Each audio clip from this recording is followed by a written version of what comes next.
I love fall. I love the Christmas in the air.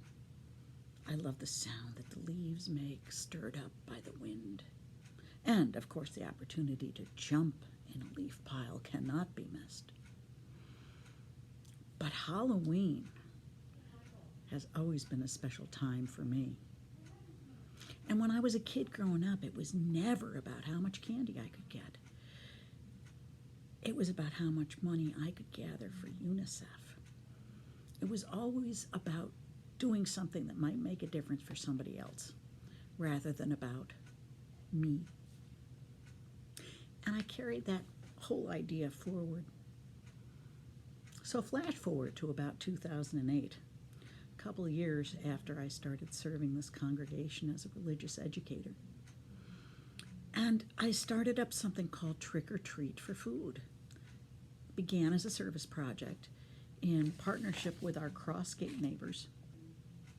And the idea was to focus on doing good in the greater community rather than on how much candy our kids could get.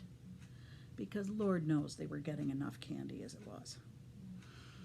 And it was inspired by my experience as a child, walking through our very far-flung rural area to collect funds for UNICEF.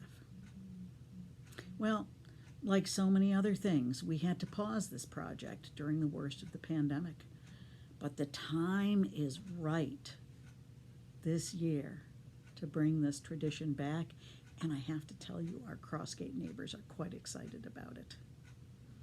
And I want us to be excited too.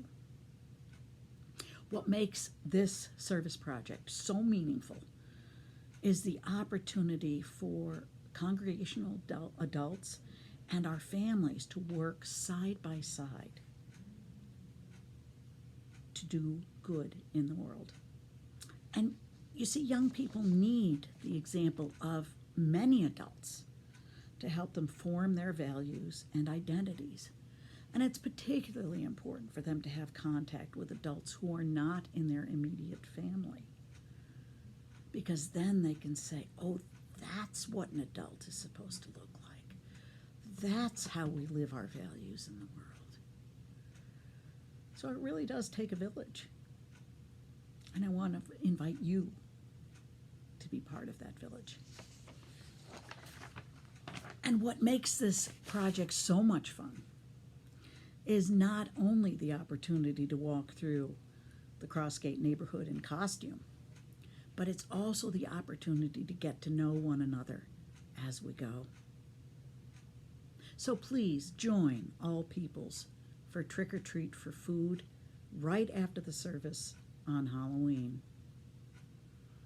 If you don't happen to have a costume, I'll have a big crate of possibilities for you to grab and throw on before we go.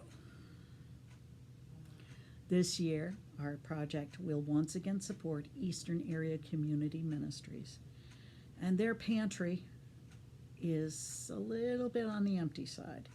They really need our help. So let's make a difference. Let's do it together. Thanks so much.